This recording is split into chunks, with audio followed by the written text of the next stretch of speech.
what's the only explanation that would be logical why the U.S. limit production of the silver eagles, which is against the law, and why would they not close out short positions after they've got the other side covered, or the hedge no longer needs to be there, if not to suppress the price of silver further?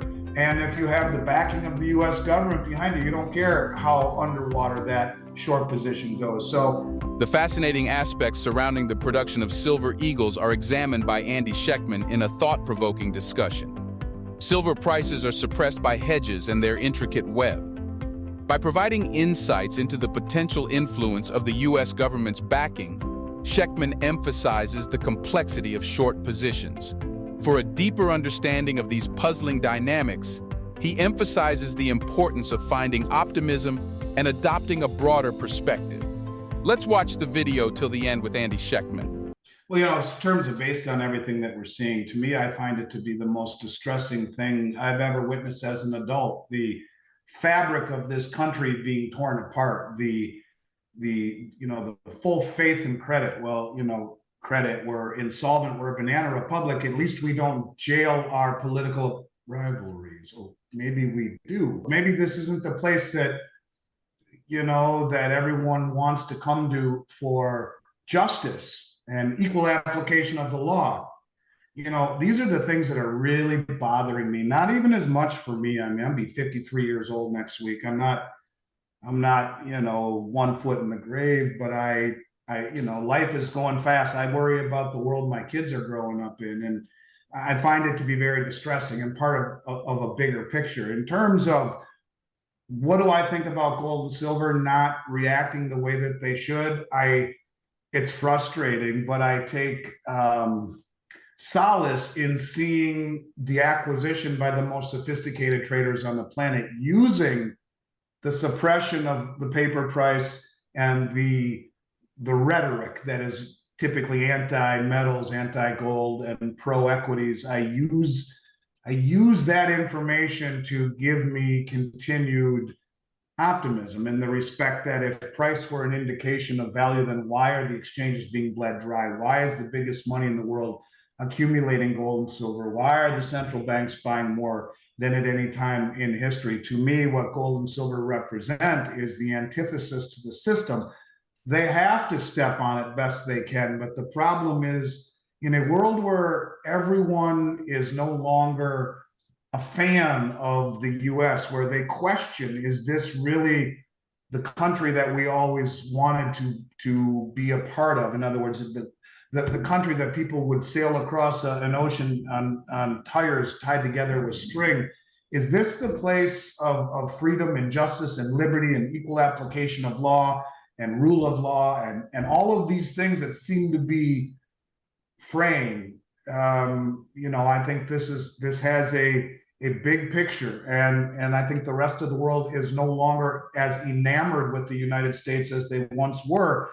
And that's why you're seeing such a concerted effort, I think, to suppress gold and silver, because it really is. If gold and silver go higher, it signals that the dollar and the Western system is in very big trouble. So you want to make it appear as though everything's okay, step on gold and silver. But what's interesting is that as they step on it, the rest of the world is sitting there with open hands saying, oh, well, we'll take delivery then at that stepped on, suppressed, make-believe price. This will end at some point. And it will end in a form, I use the term a lot, logarithmic decay, which is, it's like going down the river towards Niagara Falls. And even though you don't know the falls are coming, you start to move a little faster, more downhill, and bang, all at once. Where are we on that graph? That's the part I don't know. How close are we to the falls, whether it be with the dollar, whether it be socially or politically, and what are the ramifications? In the end, Bix, when you see the biggest money in the world using with great sophistication the rigged markets to position in gold and silver without anyone noticing, to me, that gives me optimism. And I hope other people share in that optimism, because if you just follow the price, it's counterintuitive price. It's frustrating as hell. I get it. So we will have our day. That I'm sure of. Just don't know when. They wouldn't close. To leave those hedges open, it could be disastrous. You put a metals company like mine out of business.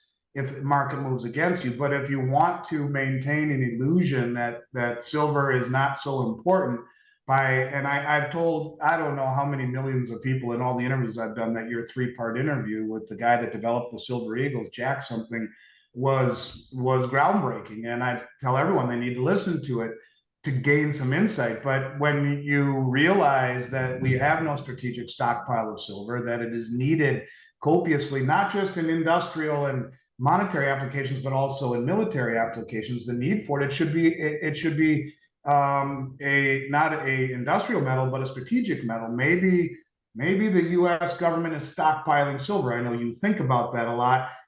It makes me believe they are. It makes me believe totally that price is a tool of misdirection. So if you understand that price is a tool of misdirection and don't focus on the annoying shorting of it, the counterintuitive nature of it, but why?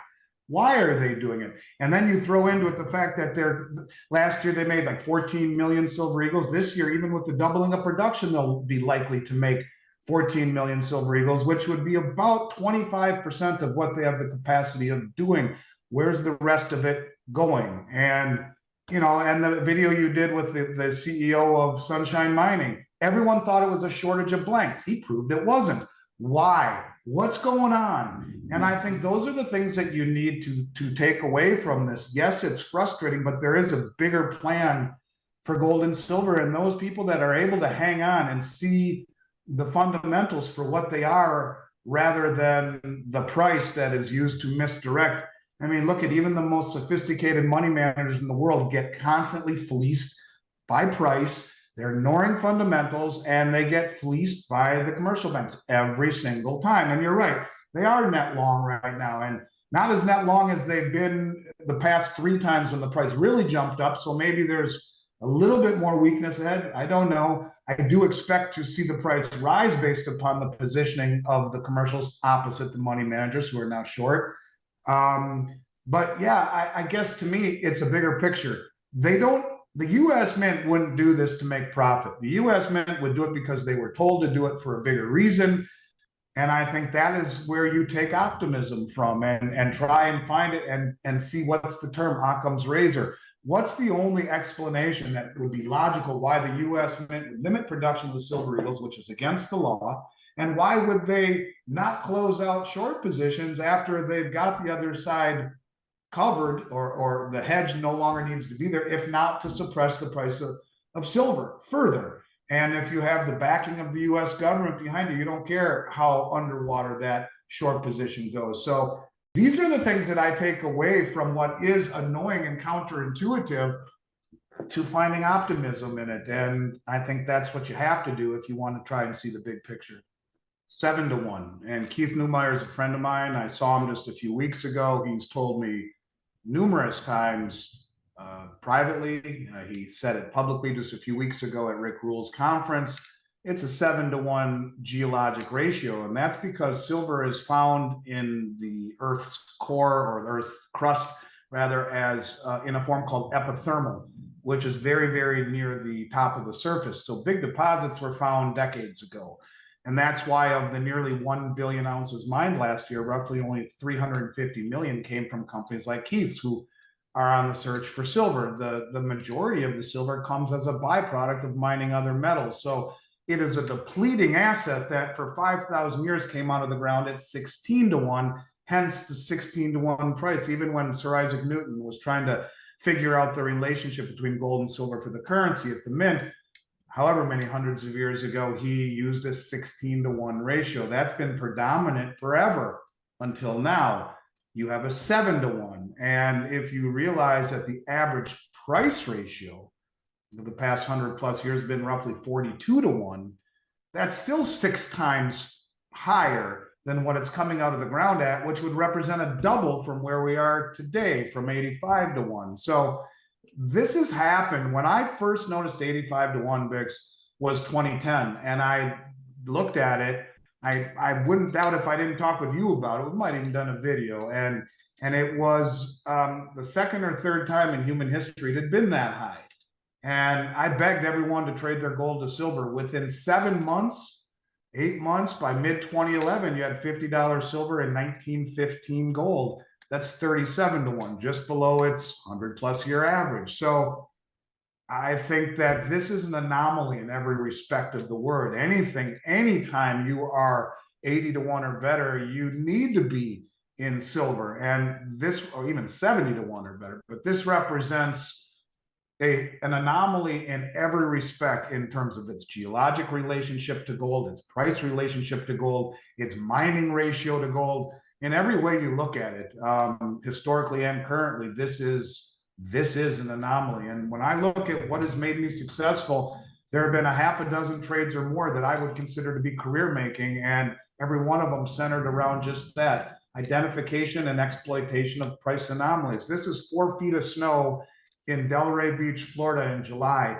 And if that were to happen, I wouldn't call my sister back in Minneapolis and say, hey, can you ship me down my 2 snowmobiles that are in your garage? And because I would know it's an anomaly. It's the same thing right now, but even these distorted anomalies can last longer than logic would dictate, but I do think it is an anomaly.